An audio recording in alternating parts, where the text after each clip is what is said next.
Doug can also mute you though. Hey everyone, we're going to live on Facebook now, and I'm going to open the webinar to the attendees, and then I will hand it over.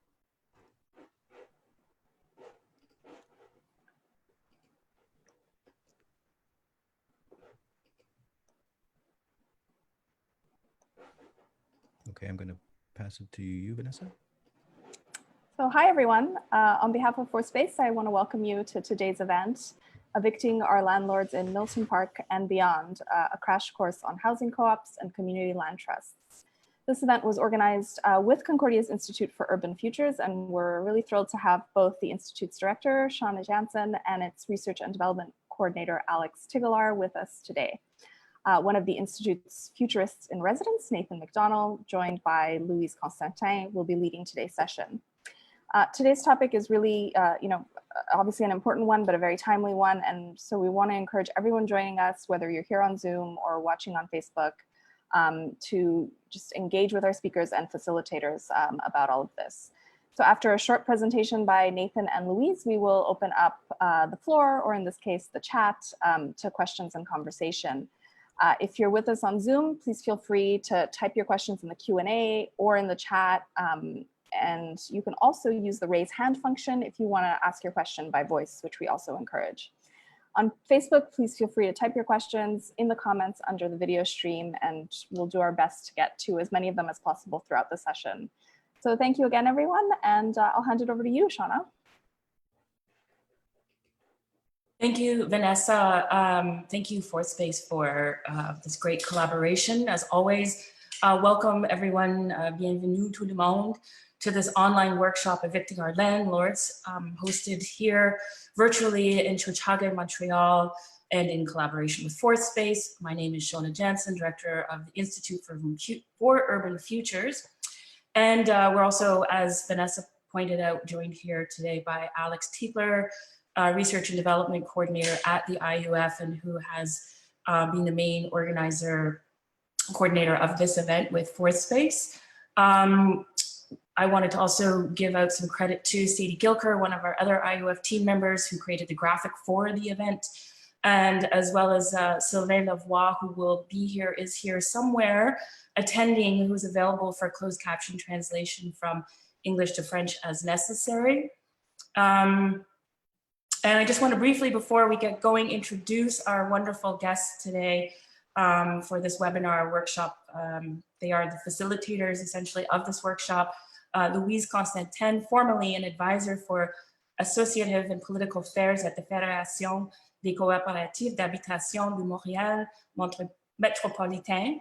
Louise worked for Canada's largest and most intercultural co-op, Village Cloverdale in Pierrefonds.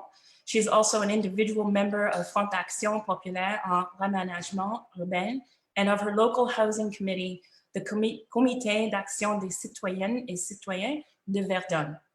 And also with us is our futurist in residence, Nathan McDonald. If you don't know what a futurist in resident is, check out our website. We have some information there about our past, present futurists.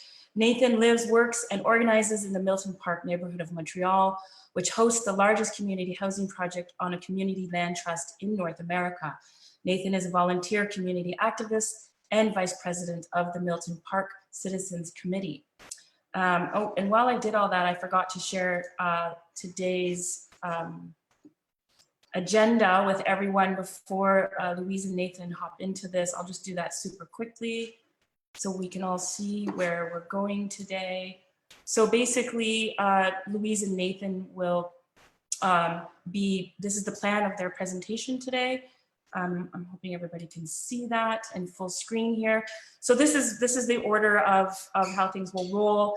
And if you could, if you start to have questions for Louise and Nathan, as Vanessa said, we'll be monitoring those through the Q&A and as well as monitoring these on Facebook. So I will stop sharing and I will hand this now over to you, Louise and Nathan. Welcome. Mon audio. Yes. Well, thank you very much. Can you see the presentation? Do you hear me? No, you can hear me? We can hear you, Louise. We can definitely hear you, and you just have to share your screen. Oh, which is what I did, but you didn't see the presentation?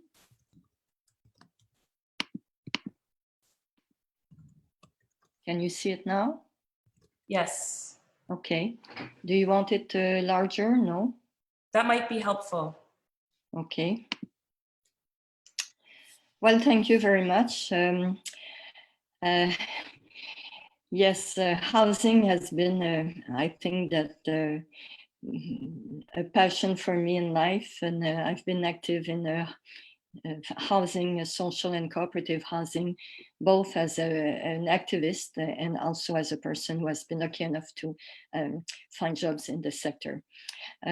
This presentation, it's more or less the fourth time that I have the privilege to present it, but given the time and also the broadness of the topic, it's been quite reduced. So it will be an overview about the co-op movement and especially the housing co-op movement.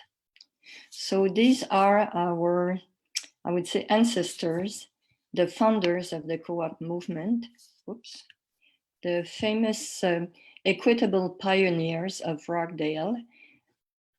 Rockdale, it's in 1844 in Rockdale near Manchester, that 28 weavers, after a last strike, decided to found an association and open a first store, a co-op store. In these days, it was the Industrial Revolution in Great Britain, and the workers had very poor working conditions, very poor income, and they were quite oppressed. And these people, they were weavers, they were not scholars, they were not necessarily, they didn't have a high education, but I think that they had the idea to get together and help themselves to improve their living condition. And perhaps because they didn't have much experience, they came up with rules that were quite revolutionary at the time, which is one member, one vote. Why is it so special? Well, you know that nowadays, even in big companies, the more shares you have, the more votes you have, and the wealthier you are, the more power you have. So the basis of co-op is that everybody is on an equal basis. So that was quite an improvement. Also, membership was open to women as well as to men, and married women as well as unmarried women. And you see no religious discrimination. You may wonder what's going on with religion in a co-op. Well, we have to remember that at that time, and one religious group was quite excluded, which was the Jewish people. And in this first co-op, everybody was welcome. And also cash payment. Why? Because co-ops, and still today and everywhere, had to fight against not only poverty, but poverty coming from indebtedness. So by having people pay cash, then you could fight this great problem that the working class had, which was to get highly indebted towards Shylocks. I will go fast here, but I won't explain all of the principles, but the founders, they came up with 4 basic principles that were added to 7 by the Cooperative World Alliance. And these principles, all co-ops in all sectors, in all countries of the world, they all function according to these principles. So it's really a movement, an international movement that shares a lot of the values and principles in functioning. Finally, we can see that the co-op movement responded to a need, because from 28 weavers at the beginning, 50 years after that, there were already 1 million people who were in co-ops, who had joined co-ops that developed in various sectors. And housing was among the first sector, with the first housing co-op created in 1860. And what is really important is also that at the very beginning, the pioneers had a concern for education, and they invested massively in education with popular libraries and courses for adults and children. And there is a saying in the co-op sector, I've heard it all my life: you are not born a cooperator, you become a cooperator. And continuous education is absolutely goes hand with hand with the co-op sector. I rapidly jump to Quebec. Of course, it's the Desjardins movement that was at the beginning of the co-op sector in Quebec. You see the founder, Alphonse Desjardins. He was more of a scholar. He had traveled in Europe, he had studied, he had heard about the co-op sector.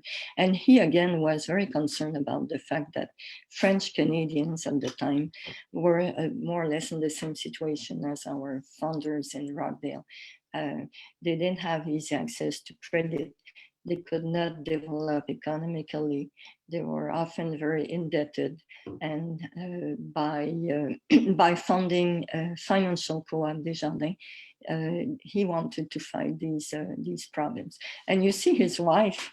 I mean, for a long time, we said that Alphonse Desjardins was the founder, and finally with the feminist movement, his wife, Dorimène was considered a co-founder, because while Alphonse was traveling all over, you see that he traveled to New England and he founded 200 credit unions in a few years. When it was Dorimène who was managing the business, she was the employee of the first credit union, Caisse Populaire, which was founded in Lévis near Quebec City with a first deposit of 10 cents. And soon after the movement, after 20 years, the movement was strong enough to be able to create that, to bring the credit unions together to form what is now the Mouvement Desjardins.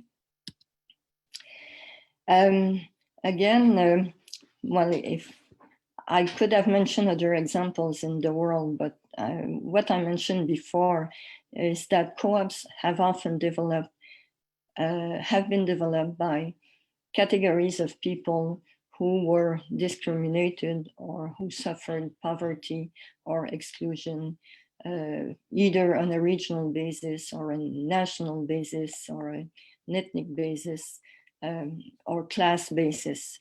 And you see that everywhere, and you see that in Quebec as well, especially during the crisis of the 30s. The co-op movement was the solution that the people found to be able to fight poverty and their problems. And nowadays you have co-ops. For us who run the co-op sector, of course, we see co-ops everywhere, but quite often we have this reaction that people think that co-ops are, oh, it's on the side, it's not so important, it's not part of society. But you see that co-ops have developed in every field of the economy. Oh, I forgot one thing I want to insist on is also that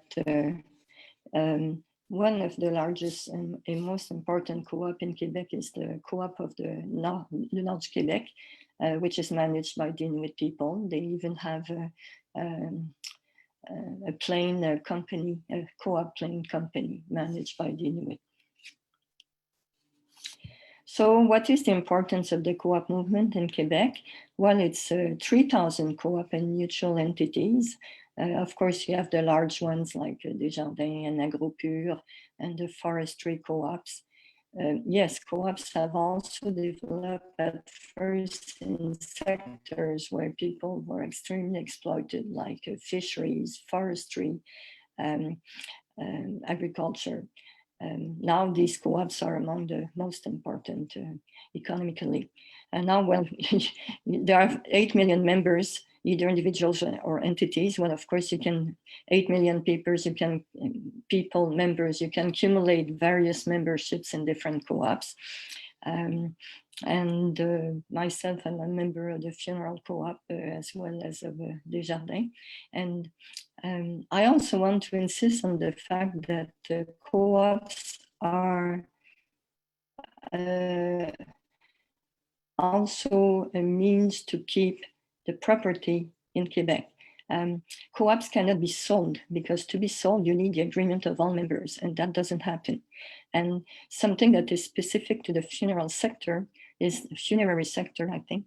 It's that nowadays people don't know, but all funeral homes, even if they still have their original names, have been acquired by foreign interests, mainly American. So it's now a new business. Funeral homes is developing, I can say.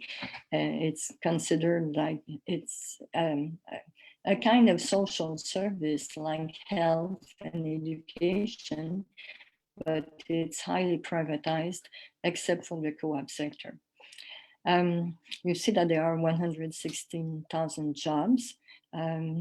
Desjardins is the largest provider of jobs in Quebec, a private provider of jobs, $30 billion in revenue. And out of the 3,000 existing co-ops, nearly half are housing co-ops, grouping 30,000 units. Now talking about housing, housing evolution in Canada. In the 19th century, there were important shortages in units and also a large number of slums that resulted from migrations from the countryside to the cities, the economic crisis of the 30s, and of course the return of the soldiers after World War II. I brought the federal government to freeze rents in 1940, and soon after, in 42, there was a report, the Curtis report, that demonstrated the important needs of the working class in housing. This brought the federal government to adopt the first National Housing Act in 44, which was followed by the creation of the major housing agency, the Canadian Mortgage and Housing Corporation, CMHC. Also following the Curtis report, but as well in reaction to squatting movements that were supported by the Canadian Communist Party at the time, the federal government was brought to adopt some measures.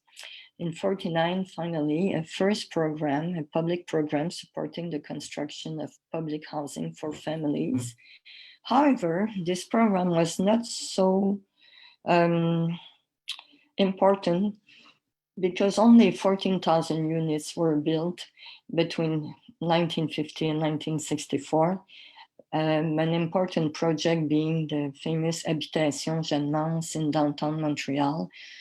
And you may know that at a certain time, there were some interests that wanted to demolish these buildings, saying that there was no place in downtown for housing for poor people. I mean, many times in my life, I've been scandalized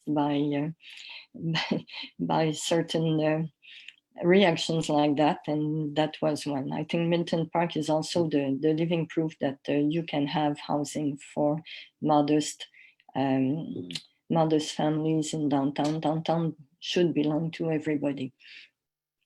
Still, in spite of this program that was targeted to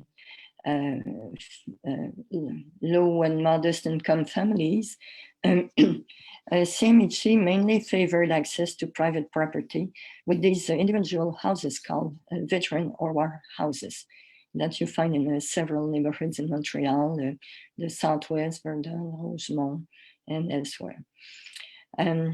So there was a new inquiry in 73 that revealed that the tenants still had a very precarious situation with regard to housing. And even more so, that tenants represented then 83% of the inhabitants in the large cities. So A pilot project had been developed in Winnipeg in '65, again individual houses, 200 individual houses, but it brought something that was new, and it's important to understand that it's still the model that we have today. And I know there was a question that we received in advance that addressed this this subject. Housing co-ops nowadays, at that time it was a pilot project, nowadays are, I'm not sure it's the right expression in English, we say it's renting co-op with continued ownership. What does that mean? That is important. Continued ownership is continued ownership by the co-op. A co-op is a corporation. It's incorporated under the Québec Co-operatives Act. And the co-op is the owner of the buildings.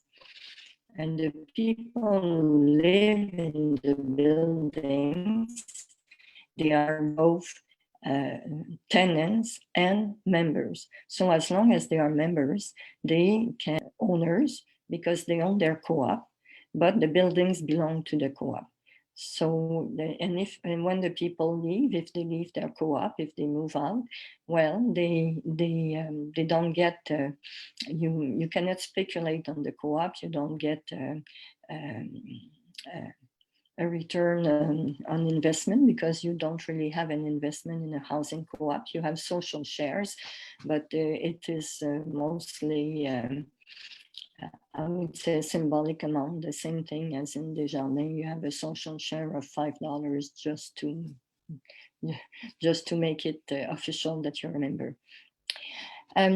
But finally, after this first pilot project, the government decided to put in place the first co-op housing program that was called 3418 or Article 61. I will just want to mention that sometimes people ask how it works in co-op and what are the rents and this and that. In Quebec, in Montreal actually, there have been over time 11 different programs, some 3 federal, some provincial, some municipal. So each program has a different way of bringing co-ops to function, I would say economically, and different levels of subsidies. So it's difficult sometimes to answer this question, but this program was the very first. In Quebec, there has been for a certain time a different model that was construction co-ops. So the very first one was developed in 41 in asbestos. And in Montreal, you have been an important project in Saint-Léonard. I can see my figures. From 1955 until 1962. So the principle was that the people got together to build their own houses based on collective labor. So all co-op members built their houses. They shared the chores, and when all the houses that had been planned were built, well, the co-op dissolved.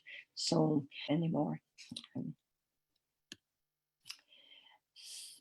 This brings us to the first renting co-op with continued ownership in Montreal, which is in the Côte des Neiges neighborhood. And again, I could have mentioned several examples, but it has never been easy to develop co-ops or social housing, and Nathan will give a very eloquent proof of that when he speaks about Milton Parc. Very often it has been the result of tenants, organizations, and fights to keep their dwellings. So the first example of that is in Côte des Neiges. There had been some important demolitions in the neighborhood near the Université de Montréal, actually, to build, I think, the École des Hautes Études Commerciales. And tenants, their house was put for sale, and they were quite afraid that they would have the same situation of being evicted for demolition. And they started to demonstrate, appeal to the rental board, the minister. They had the support of students from the Université de Montréal who prepared plans free of charge.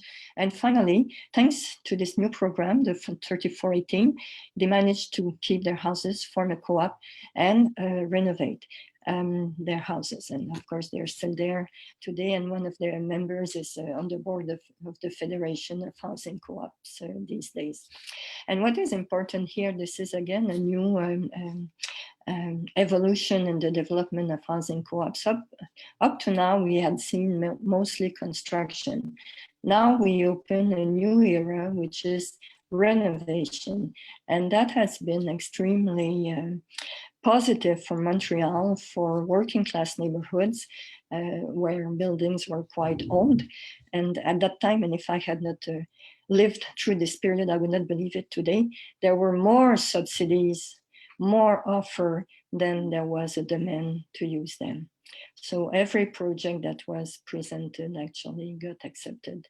And there were subsidies from the federal, the provincial, and the municipal levels, which together allowed for major renovations of a lot of housing stock in Montreal. These days, this is not possible anymore, and it is very difficult to renovate, although the needs would be there. So what does that mean to live in a co-op? As I mentioned before, the members in co-ops, they are the owners through their co-op and the managers. And this is something sometimes that people don't like to hear, that a housing co-op is still a business that you have to run as a business. Of course, it has a very important social and economic as well. It's social economy. So members have to take care of the financial management, the property management, but the basis is, of course, the management of the association, of the membership life. And how does that go? The key word in co-ops is participation. The members not only, well, they enjoy usually a good dwelling and an affordable rent, but to keep that, you have to invest yourself in the management of your co-op. And the basic structure is that you have a general assembly, all members together, who elect a board of directors. And then you have a variety of committees that may differ from one co-op or the other, but normally you have a finance, maintenance, and selection. And all members are expected to participate at a minimum level in one of the committees. Just to make sure that we understand well what we talk about when we speak about social and community type of housing. Well, I described co-op housing. It has its own act, the Québec Co-operatives Act, 100% controlled and managed by the members, which acts are management contracts, but the idea is that members, it's not the employees who manage the co-op, the members coordinate the employees. And there is a varying percentage of units subsidized for low-income households. Non-profit housing, it's a bit similar, except that it's governed by the third section of the Companies Act. It's managed by a board of directors. It's not the residents who have the full powers. They elect a board of directors, and they can represent as well the residents 1/3 of the board members. There are in Quebec 1,200 corporations totaling 55,000 units. So it's bigger projects usually than in co-ops. And again, you have a varying percentage of units subsidized. Social, I should not have put and community because this is totally social. Well, this is public housing, what we call habitation loyer modique. It's controlled and managed by cities through their Office Municipal d'Habitation. In Quebec, there are 62,850 units. 100% are subsidized. And today you have two alternatives. Either you live in a building owned by the Office Municipal d'Habitation, or you may get a subsidy. You may still live in a dwelling in the private market, but you may receive the subsidy by the OMH. And now with the pandemic crisis, actually, the Quebec government has increased the number of subsidies available for people who are going through a difficult time. So a few examples of existing co-ops. So we have Milton Parc on the left, and I mentioned the Village Cloverdale Housing Co-op in Pierrefonds, one single co-op having 865 units. I had the great privilege to work there. You have 50 different either ethnic or religious groups. So this is very encouraging because given the crisis we go through today, it's very encouraging to see that people can live together in a very diverse environment and manage a co-op and various other community projects together. Here you have a school that has been recycled. That was we co-ops managed to help protect schools from demolition. You have a few of those that have been transformed into co-op. And I don't see whether you see the right, that's Laval, Boylan, multi-generational, that's a model now, multi-generational co-ops with 166 units. Nowadays, the co-ops are much larger than at the beginning for a variety of reasons. So if you want some references from the Federation of Housing Co-op, there is a magazine that is published twice a year, and you can see it in the website. You don't need to to pay for it. You can access it too. And this year there's a new project for newcomers, immigrants. So what you need to know about social housing, so you can get a lot more information than what I just mentioned in this publication, which is also in the website. And again, someone who is much more knowledgeable than me, François Saillant, who is the former coordinator of Frappru. He now retired, and he writes books, the first one being about battles, 12 battles for housing in Quebec. And last week, the book on the right was just published. It's a book about how housing, what is housing in the capitalist system, the housing market. So I hope I've been in my time. Thank you very much for your attention.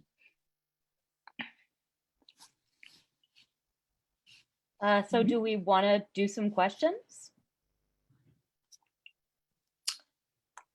Or should we talk about how to join a co-op? Sure. Okay. Yep. I'll put the questions to Louise that we're getting after the presentation. It's very short. Yeah. Oh, good. Okay.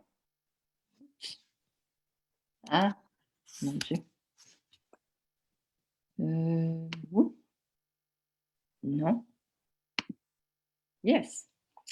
Well, I must say, and I don't want to discourage you, but times are not easy these days. But you're lucky in Concordia because you have an organization that works with the students. The Concordia Students Union has been active for several years. It's called UTIL, Unité de Travail pour l'implantation de logements étudiants. And after many years, this organization managed to develop a first project, Woodnote Co-op, in the Plateau Mont-Royal facing the La Fontaine Park. There are 90 units and the co-op is still recruiting, and most of the members are English speaking, coming from Concordia. Louise, we can't see the slides, just so you know. Oh, because Oh, what should I do? Share screen. Oh, mon Dieu. Share screen.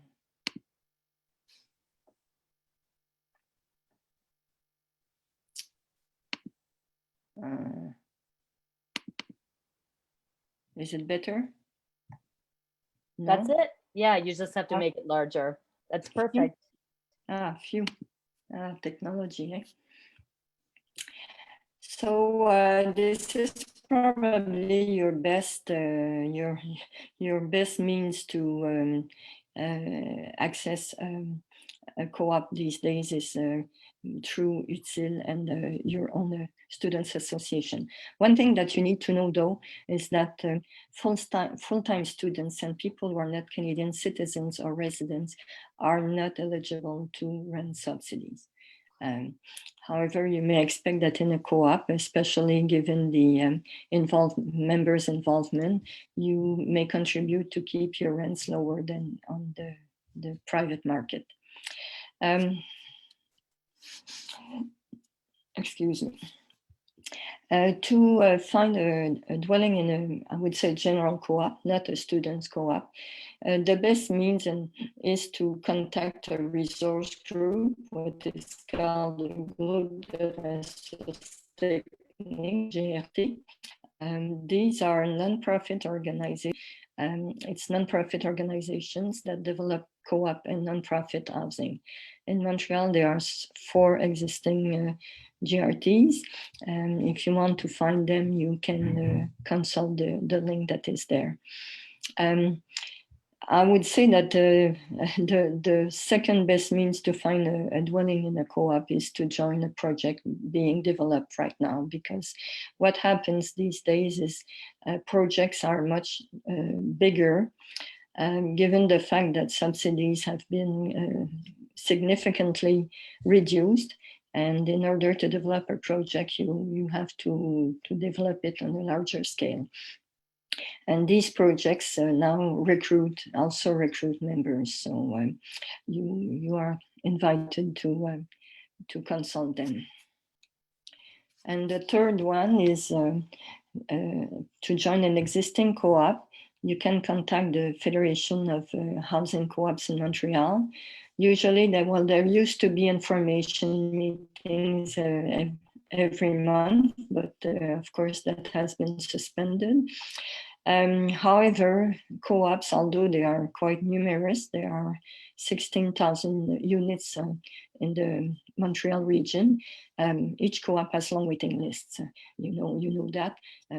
Low-cost housing, public housing in Montreal, the waiting list is 25,000 people, and you have long waiting lists as well in the co-ops and non-profit organization.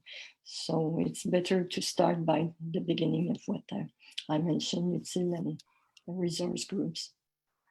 In case there are people now who attend the workshop and consider they have, they fear they have problems, either financial or they face being without a dwelling in on July 1st, these are some resources that you can contact.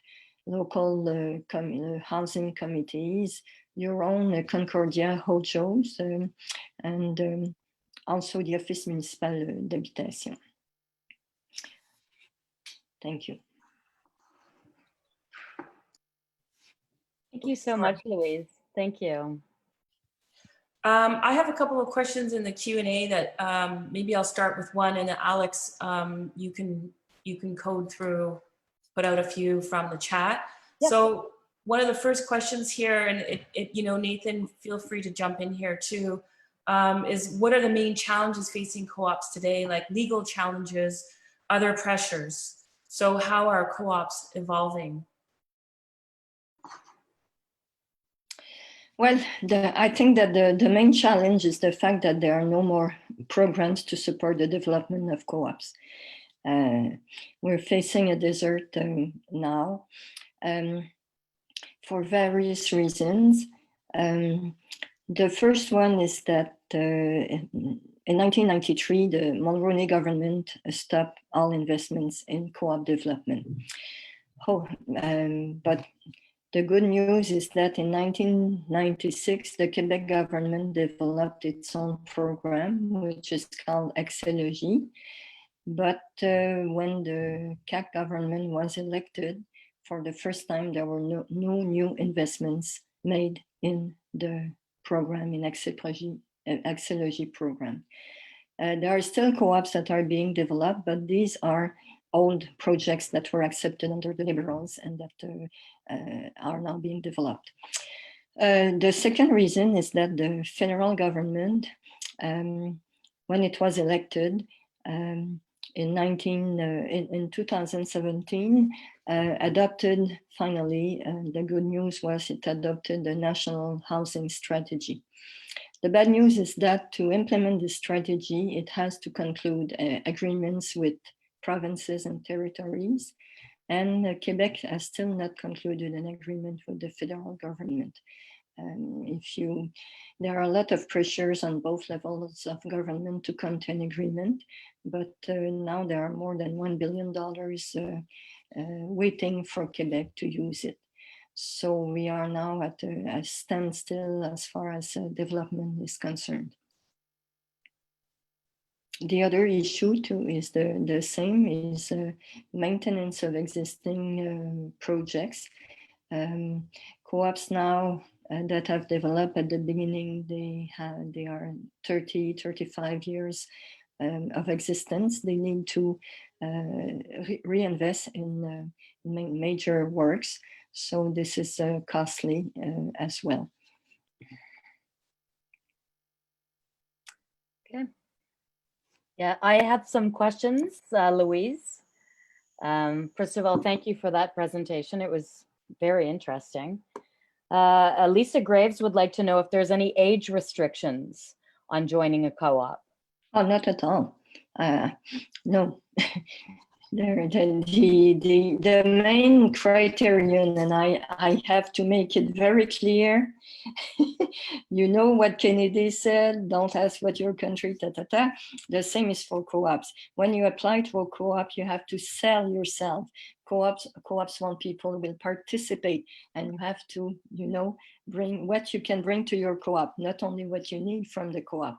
And I'm sure everybody has skills and competent, and of course, when you're perhaps older, you have this precious good, which is time to invest. And this is what I encourage you to do. And also there are some multi-generational co-ops that are developing as well. So age is not necessarily, it's not at all an obstacle. Okay, and thank you. That's really interesting. And David Cheney says, hello from Vancouver. What do you think the most, hello. What do you think the most important things that different levels of government can do to encourage the growth of more co-ops? Well, agree together. This is the first thing. And also there have been some criticisms about not only by the housing sectors, but by university scholars, that the federal national housing strategy has not been used so much to support development of social and co-op housing, but rather affordable housing. While you may hear that affordable housing a lot, most organizations in the housing sector do not like this expression because it's not necessarily affordable. The rents are determined according to the market. 95% of the market rent. Well, given the fact that rents are very high, 95% is not necessarily affordable anymore. And even the Office de Consultation Publique de Montréal, when it presented its report about a month ago about the famous new regulation of the City of Montreal, the famous 2020, that means the inclusion regulation, the office followed the request of the housing organization saying we don't want affordable housing because we want social housing. So they did not keep, the office did not keep affordable housing in its recommendations. Thank you, Louise. We have a lot of questions, but we do have to get to Nathan right now. So let's see. I'm sure Milton will answer some of these I think questions. so too. I feel like he will. So Shona. Hi. Hey, how are you? I'm good. How are you, Alex? Good. Yeah, really learning a lot. Me So too. should we get to Nathan now? Yeah, let's hand it over to Nathan, and we'll keep an eye on these questions that are here. Thanks everyone for your active participation. And Nathan very may well answer some of these questions with his presentation. Over to you, Nathan. Hello, everyone. My name's Nathan. Just a couple of things before I start. The first thing is that I have a bit of a stutter, so that's why I may talk like that sometimes when I speak. So I'm just going to make sure to slow down and yeah, to slow down if I ever have any problems. And the other thing is I've just put the link to my slideshow in the chat here, so the team can also share that to the Facebook live stream as well. I made sure to put a lot of links in the slideshow to lots of different other sites to really help people to learn more and be connected to different things. So feel free to check that. Also, I would say that something my mentor Dimitri Rissopoulos always says is that if you want to change the world, it's going to take you have to commit to the struggle for 25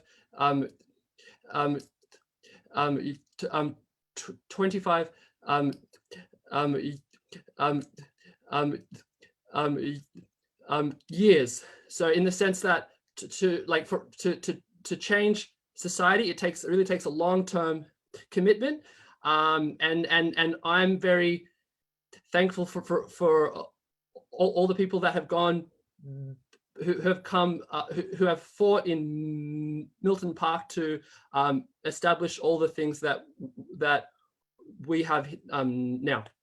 So I'm going to share my screen. To you all. Share screen. Okay, here we are. Okay, so there we go. So I'm going to be building on what Louise shared, and I'm going to be talking about community land trusts, and then I'm going to speak about the Milton Parc story as an inspiring example. And I've set my timer so I don't go over time. So and the link for the slideshow is also there for all those who are watching. You can put that link into your browser. So what is a community land trust? So a community land trust, so I've got a nice little image here. It's basically a non-profit organization that allows for the collective ownership of land, and that it basically preserves the land from market speculation, and it puts the land in democratic collective ownership so that it can be used for different social and ecological purposes. So it can be used for housing, agriculture, green spaces, heritage, all sorts of things. And the most common things in urban areas are for housing, and the most common things in rural areas is for agriculture and protecting ecological spaces. So I would also say that the collective ownership of land is not a new thing. Of course, in basically all pre-capitalist cultures, they have no concept of private ownership of land. So I think that's important to say, and that yeah. Moving forward, so here's a slide with the grandfather of community land trusts. whose name is John Davis, and he founded one of the most important community land trusts in Burlington, collaborating with the mayor at the time,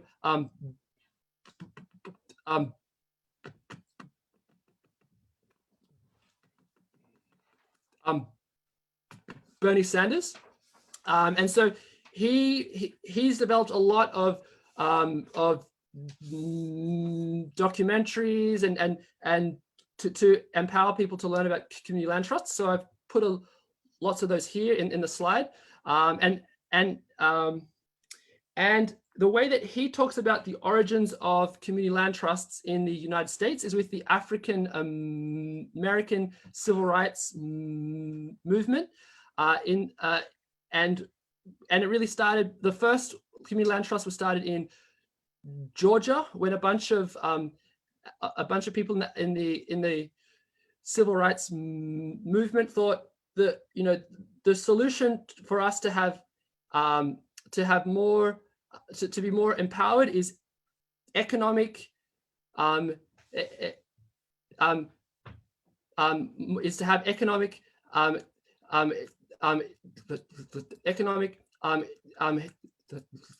more economic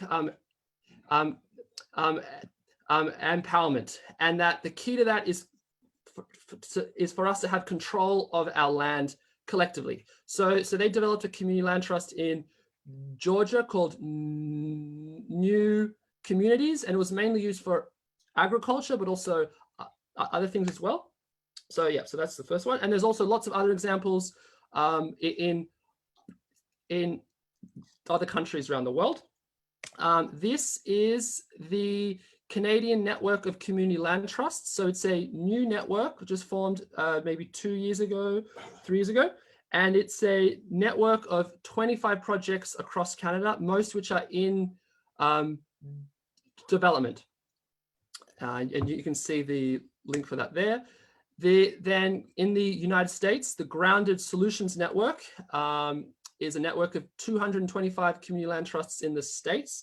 A critique I have is that lots of these land trusts promote private ownership of homes on the land trust, because the idea is that people who have been marginalized by the housing system, the solution for them is for them to own their own homes, and these land trusts help them to own their own homes. But my critique is that is private property for a kind of private private economic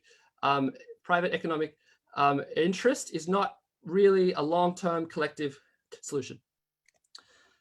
And then there's also lots of resources from communitywealth.org, and you can see those there. And then last year, a group of us in Montreal organized a big conference at the Canadian Centre for Architecture with 400 participants, and we had speakers from across North America, and most of the talks were recorded and are online, and you can see those there. The conference was called From the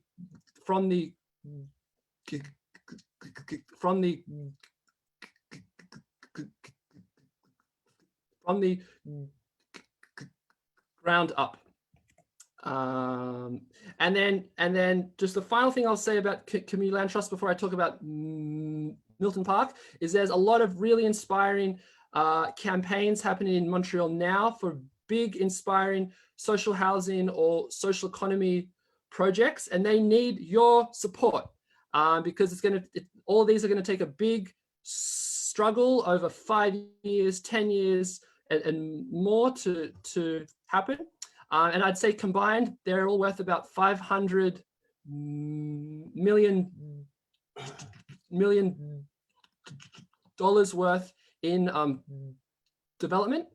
And so I put I've got them all down here. Maybe in the question period, if people have more questions, I can talk about each of those. But just to say, there's lots of things happening across Montreal, and these are only the largest ones. There's also lots of smaller projects for different co-ops that are happening now. So the Milton Parc story. So I've lived in Milton Parc for 5 years now, and I'm a community activist here as a volunteer.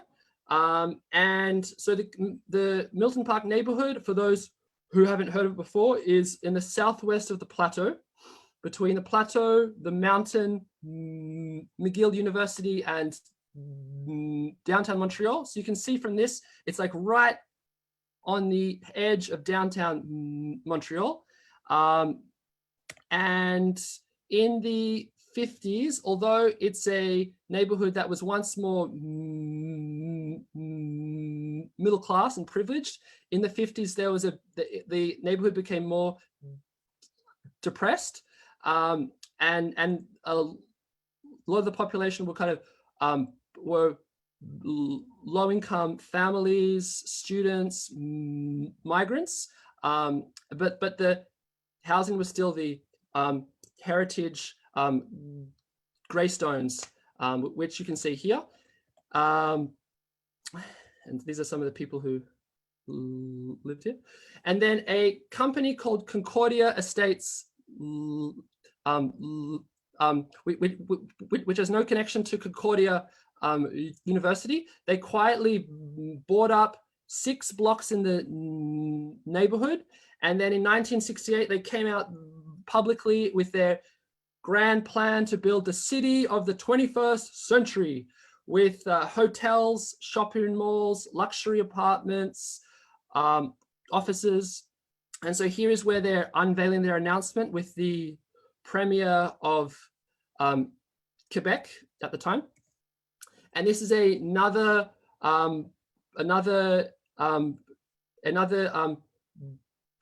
design that they made for one of the concepts for what they were going to construct. And at that time, they wanted Parc Avenue to be a highway to go underground. You know, it's all these, and I think the Parc Avenue north of Pine would also go underground.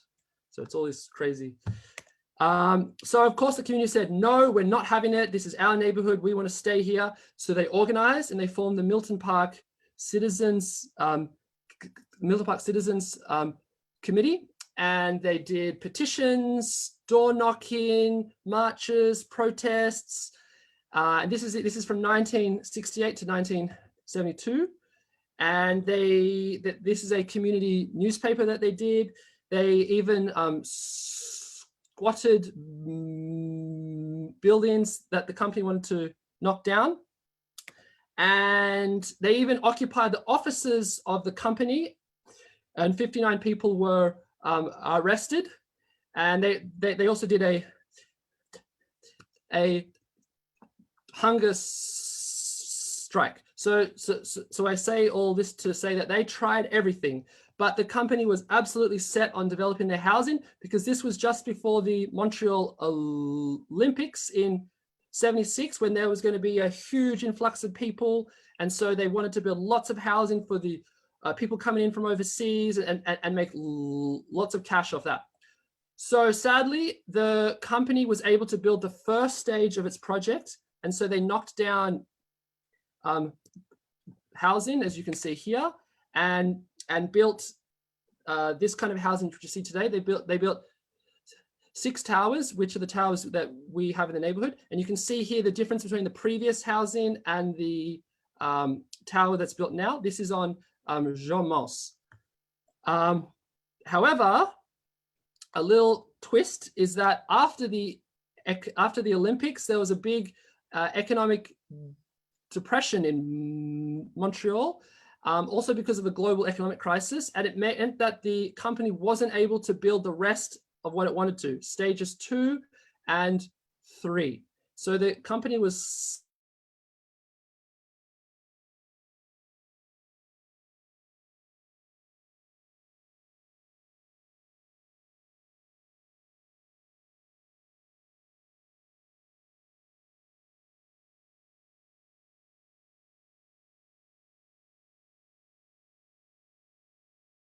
interest loans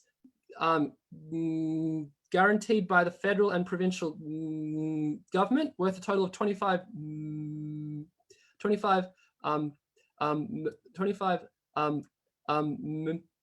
million.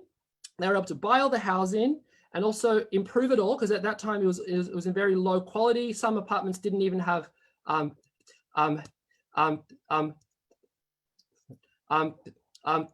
heating. So they're able to improve all the housing and then organize the community into different co-ops and to develop this, which is what we have today, which is 22 different co-ops and non-profits. And you can see that spread out all the different colors, which you can see there. And we have Parc Avenue is here, Pine Avenue is here, just to give you a bit of context. So the interesting thing is that it was separated into smaller co-ops. So it's not one huge co-op, one huge monster co-op, but smaller co-ops to really encourage member participation, and also that there's a social contract, so that all the co-ops have to follow strict rules about the income level of the people who they accept into the project, to really make sure that this project serves lower income people. And all that to say, this is for a total population of 1,500. So that's a lot of people living in downtown Montreal, of average and low income households, including a lot of formerly homeless people as well.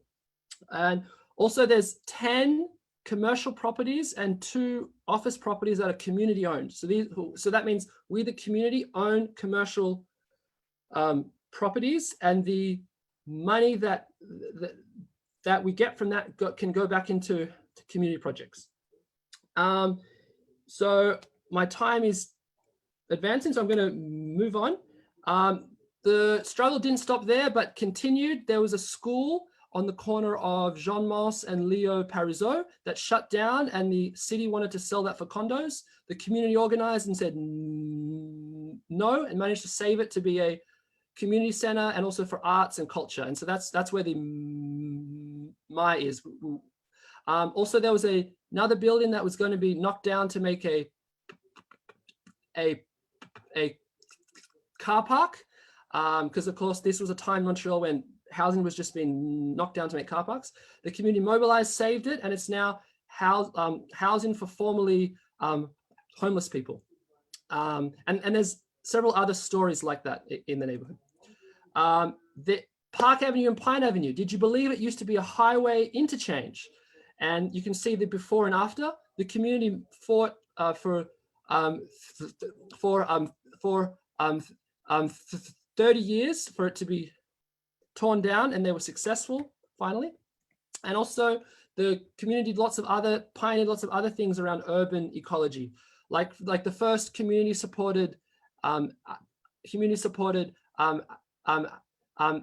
agriculture in Montreal, cycling paths, urban agriculture, participatory budgeting, etc., and they formed the Montreal Urban Ecology Center, and also Ecology Montreal, which was the first municipal ecological party in North America. Just 2 years ago, I think, we saved the Notman Gardens on the corner of Milton and Clark, which has some of the oldest trees in the island of Montreal, and that's going to be becoming that'll become a public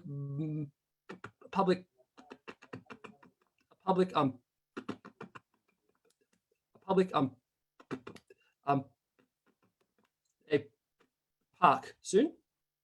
Also, another park just last year, because it was still zoned for housing, we were able to campaign for that to change the zoning, and it'd be zoned as a park to preserve it in the future. We went door to door, collected 1,000 signatures, and so we saved the park, and now we want it to be named after Lucia Kowalik, who's that lady up there, who's been one of the main community activists and one of the main community activists in the neighborhood, and she passed away last year. Also, the community founded a recreation center for like classes and different things. Every year we have lots of social activities. We do this every summer. The biggest potluck you've ever seen, 200 up to 300 people having a big potluck in the lane. The struggle continues with the Hotel Dieu Hospital, which was decommissioned a couple of years ago. And since for 10 years, the community has organized with a lot of other groups for it to be used for cooperative housing, social housing, spaces for arts, culture, community services. And so you can go to the site of Communauté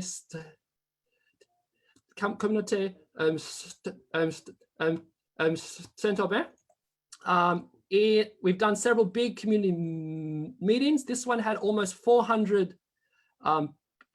We had almost 400 participants. This is what the site looks like with here are currently parking lots, and we want to build cooperative housing here and urban agriculture here, and also use all of these pavilions here.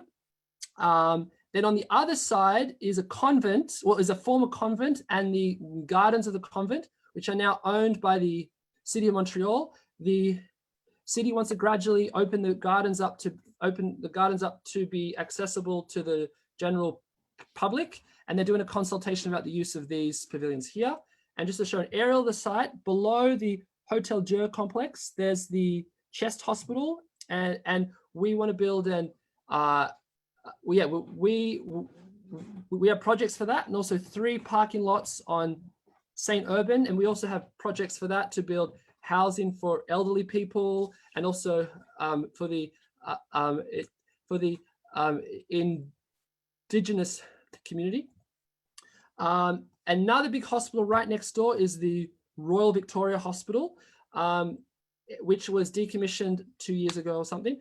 And that's a massive site right on the mountain. And we've just started a coalition with a bunch of other community groups to ensure that the future of this site not be privatized for capitalist purposes. And you can see here in the red, McGill University wants to put a campus there, and the provincial government has authorized the university to kind of do a feasibility study for that. And then all these other pavilions here have no purposes at the moment. And so we're mobilizing that for that, all of it, even the buildings that McGill would one day use are never privatized for capitalist purposes. And you can see a clip here with our consultation that we did with our community last week. And if you're a part of an organization, we'd love them to sign our open letter, which you can see there. Moving along.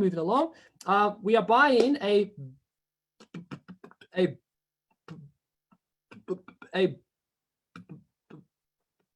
bar. So it's a bar that's privately owned, but it's on the land trust. So the community gets the first right to buy it, and at a much cheaper price than what it would be on the market. So that's coming up. If you want to find out more, these are 3 free PDFs that are available online at the website of the Communauté Milton Parc, which is like the land trust. I would really recommend the yellow guide, as it gives the best kind of history and summary of how the project operates. And you can also get the English version if you go to this link here. I also work for a publishing company called Black Rose Books, and last year we published this about Milton Parc and also about other community land trusts in other places in North America. We have a special price at the moment. You can get the PDF for only $5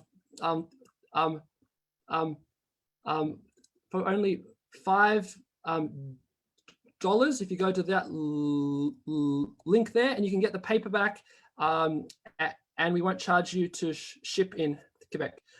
You can see the website of the Milton Parc Citizens committee, you can contact us to be signed up to our mailing to our newsletter, and you can also become a member. I'd say if this talk has really inspired you and you'd like to make things happen in your neighborhood, let's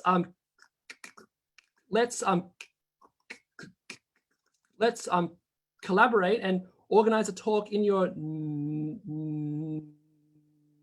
neighborhood in collaboration with your local comité logement, who are really great. Every neighborhood has one. They are there to defend the rights of tenants. You're also if you'd like to join my personal newsletter, you can sign up at that link there, and you can also contact me. My contact information is below. And then apart from that, that's the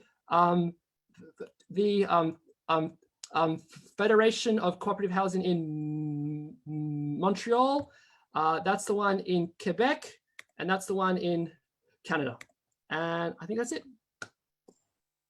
Thank you, Nathan. Great stuff. Wow, so much really useful, concrete information shared by both of you, Louise and Nathan. Thank you so much. We have a few more questions coming in, and one here that I've been sitting on has to do with financing. There's a couple of questions about this. So part of the question for both of you is around, do you have to put down payments? Do you have to have savings in a bank? Like, what are options for financing? And would the co-op get traditional business loan or mortgage, or are there alternative models that you know about or you could share with us? Yes, I can answer. Yes, as I mentioned, in a co-op, you're a tenant, and so you do not join a co-op to, I would say, not in the bad sense of the word, but speculate. So there's no down payment, because nearly all co-ops have been developed thanks to government programs.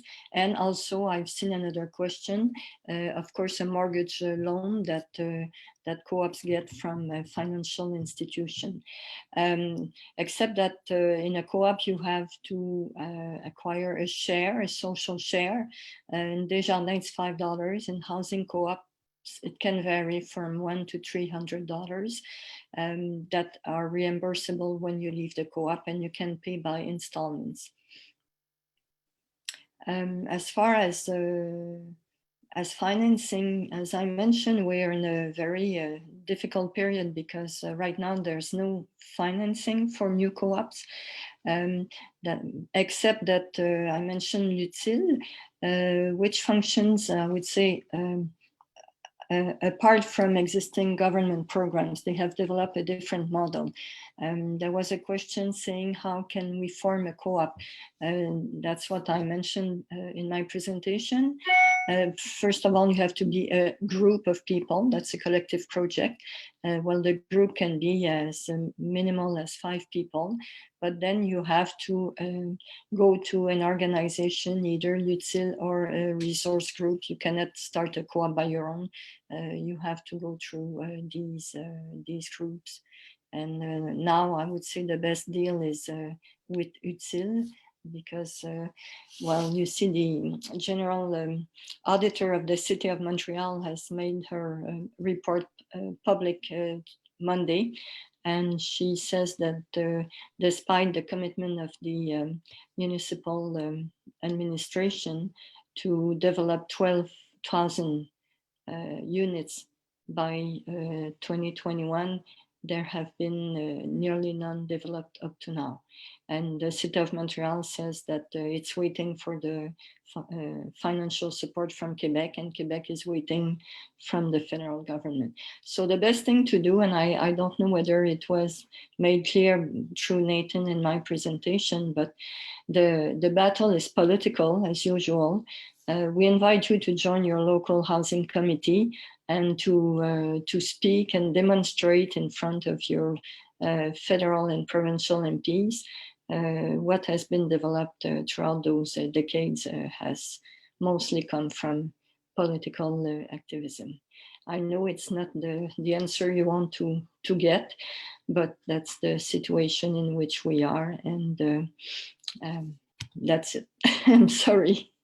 I don't want to discourage you, because no matter what I think we managed to demonstrate, Nathan and I, is that through fighting, you finally eventually win, but it can take time. Yes. I think that's a really important point that both you and Nathan have shown in your commitment to housing co-ops and also land trusts. And what Nathan said is that it takes 25 years, like you need to be in it for the long haul. And we live in a kind of an accelerated capitalism, as we call it, right? Where you just, everybody wants something now, they want something quickly. Our bodies have been instrumentalized towards capitalism. And so when we turn to these models, it can sometimes be a little bit stressful and difficult, because we're like, oh, this is going to take some time. You know, I can't just have this tomorrow. I need to create communities. I need to create skills. I need to participate in things, and I need to be present in these spaces. And I think that's one of the things that I'm getting out of this, is that it takes some effort and energy. And so, but on a more positive note, Nathan has enumerated a list of opportunities with these new sites being made available. But so I again encourage you to perhaps join in the battles ahead to recuperate those sites, because we consider that these are public belongings that should remain public and not be privatized. Well, and I think it's also an extraordinary opportunity for students who study the political economies of cities. And who study urban geographies, and who study housing movements and so on, to get in on the ground floor and receive these incredible educations from people who have been part of these movements for so long, right? And also, again, the opportunity to participate in that kind of housing for real. Yeah, and I'd certainly I'd certainly like to add to that, and like what Louise said, it's so important that people connect with the housing movement. And so, like, I would strongly suggest that everyone here, as soon as you leave this talk, go to the website of your local Comité Logement and become a member straight away. It probably costs. It costs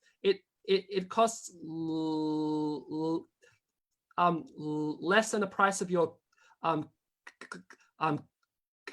coffee, and it's a great way to be connected with a local organization that's fighting for your rights, and where you can be connected with other people as well, and think about starting a new co-op, etc. And here, as I said before, are the projects that I talked about earlier.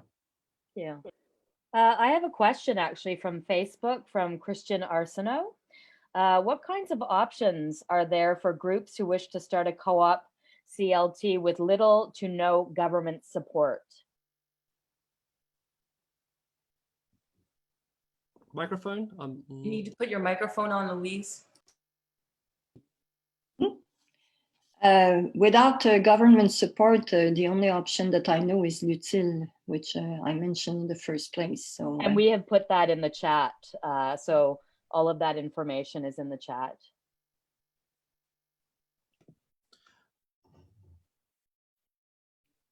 And I just had a quick question for Louise, because she probably knows more about the technical side of it. If someone had kind of a lot of their own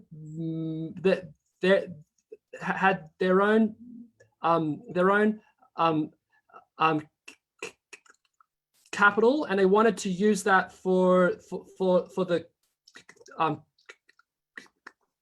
the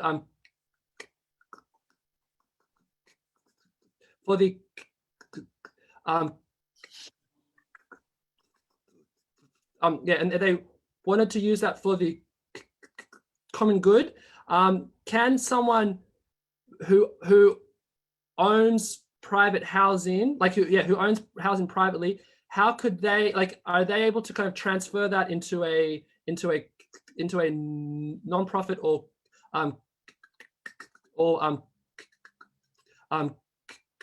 cooperative? I'm not sure I understand the question, but the first answer that comes to my mind is that you just sell your building to a group that has formed a co-op or a nonprofit. I've seen a question about a building of 6 units. Well, nowadays it's not possible anymore to develop a co-op in such a small building because of the fact that the subsidies have become very more limited. And the city of Montreal, for instance, I think they don't consider a project that is under 30 units, and even 30 units is quite low today.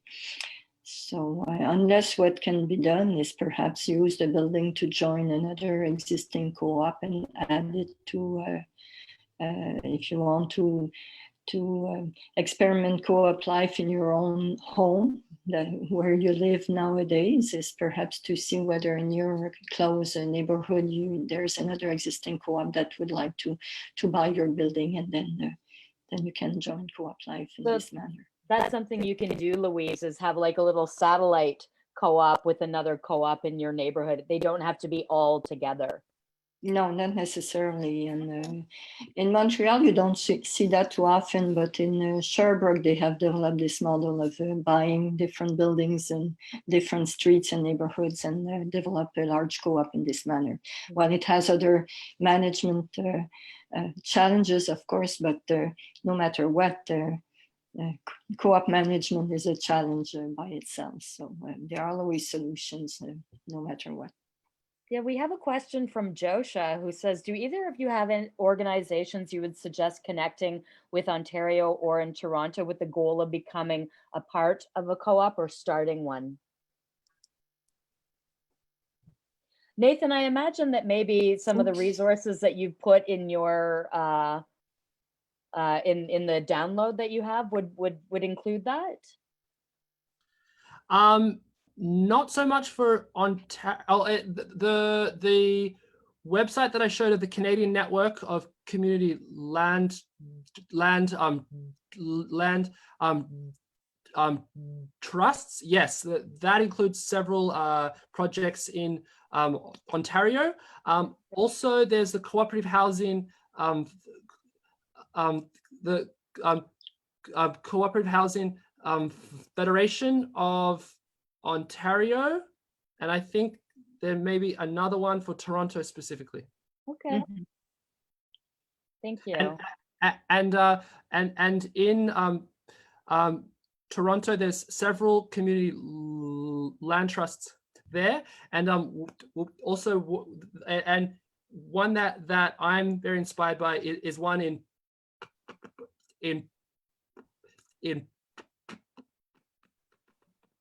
one in Parkdale. Yeah. Mm-hmm. Yeah. I think that's the biggest land trust in Canada, I've heard you say. Is that right, Nathan? No? No, the Milton Parc is the largest urban community land trust at the moment, but in Vancouver, there's a community land trust that's building, I think 300 or 3,000 is anyway 300 or 3,000 one of those of new co-op housing apartments, and they're doing that in collaboration with the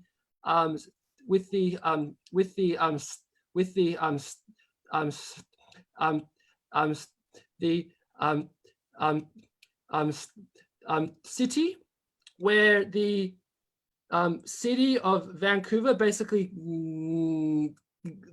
owned a bunch of land, and they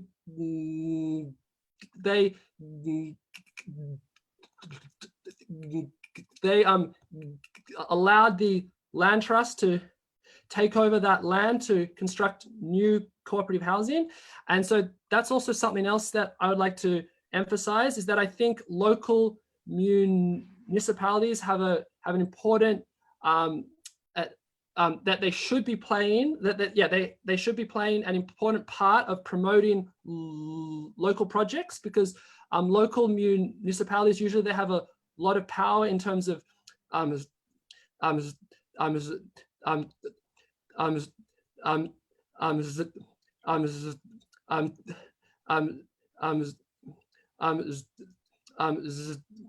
zoning, and also urban planning. And so if you get your local municipality on your side, they can really help you. Shona, thanks, Nathan. Shona, are there any more questions that you have in the Q&A there? Well, there's a couple about, well, the one I'm thinking of just while we've got you, Nathan, is a question about how specifically can the Milton Parc co-op group that you're part of support, what kind of support do you provide for people who would like to start something? So we in Milton Parc, so we ourselves don't yet provide any direct support. So the places to go to if you want to start something, as Louise mentioned, the 4 GRTs.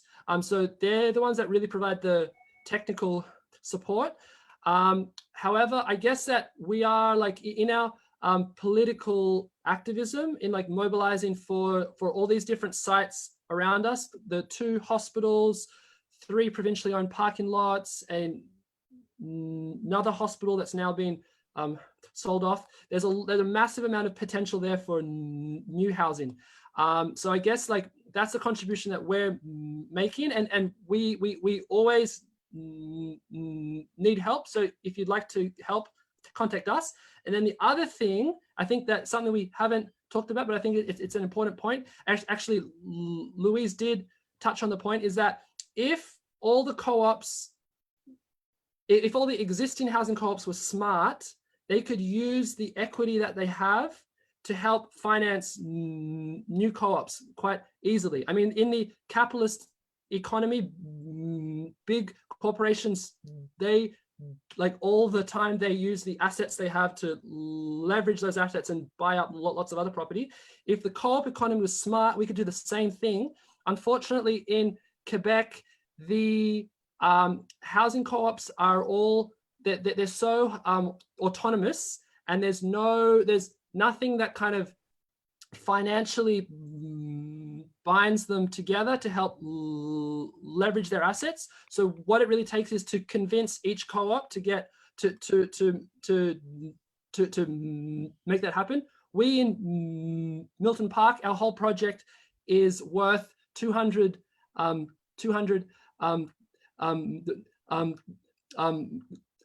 million. So that's a lot of money in community hands. You know, if only we could, use that, and we can. So it's just a question of convincing each co-op to do that.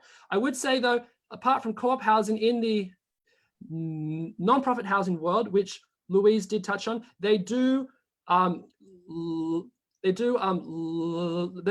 are a lot more strategic about this, and they do leverage the assets that they have to build new housing. In fact, on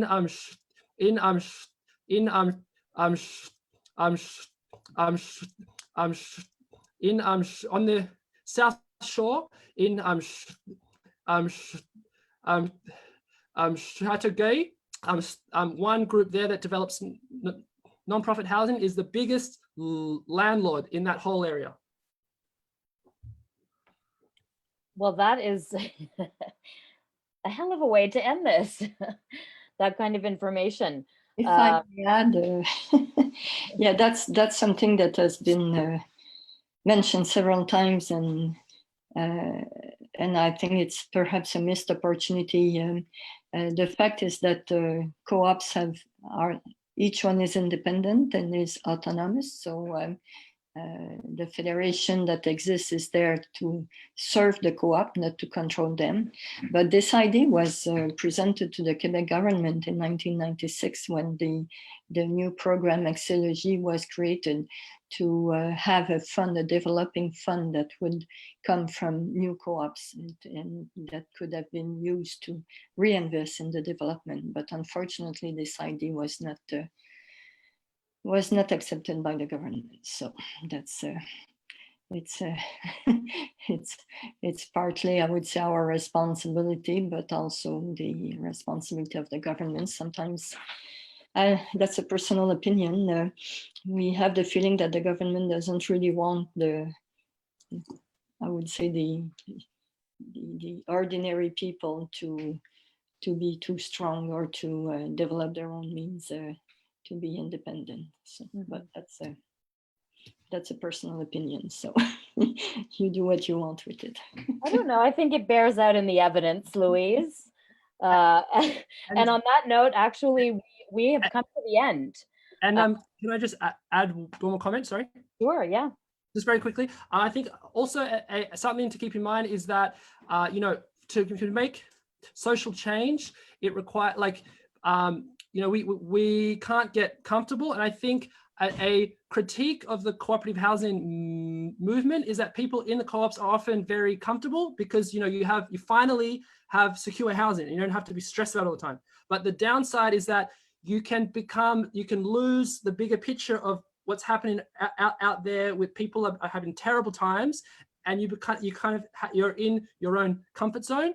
And I would say that it's very important for people who live in housing co-ops to not get comfortable and to connect with the larger movement, because our struggle is not over until all housing is owned cooperatively and collectively, and that all the economy is owned cooperatively and collectively. Like, let's not forget, we need to cooperativize the corporations, take them over and make them co-ops.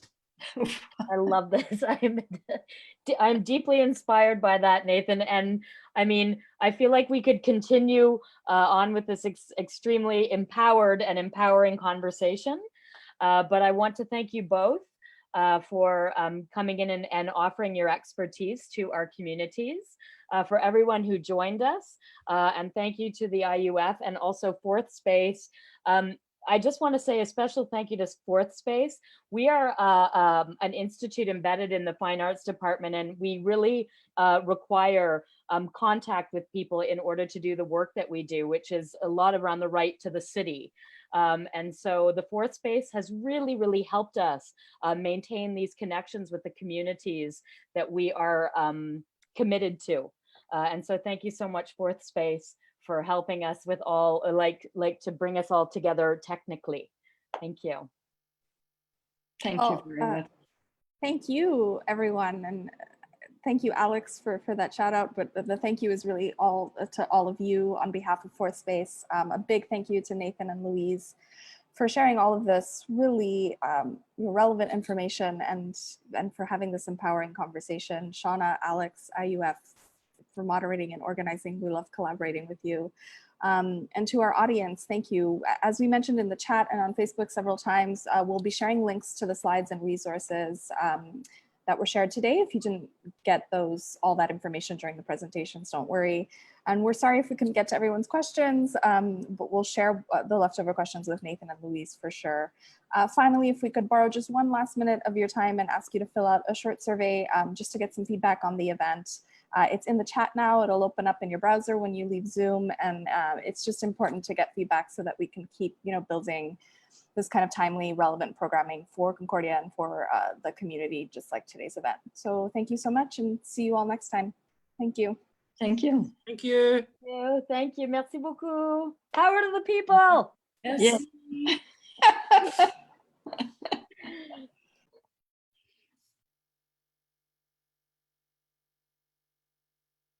Ça va? Mon Dieu. Hey, Louise, Wow. Nathan, thank you so much. Good Thank you. comments. Wow. Thank you to you. Finally, it went well, I think. Well, we have somebody here saying best webinar I've attended. So Yes, I see that. I'm going to to put it in a frame. Thank you, Nathan. I think that, yeah, that was very complimentary to see the action on the ground and the theory and the action on the ground. Yes.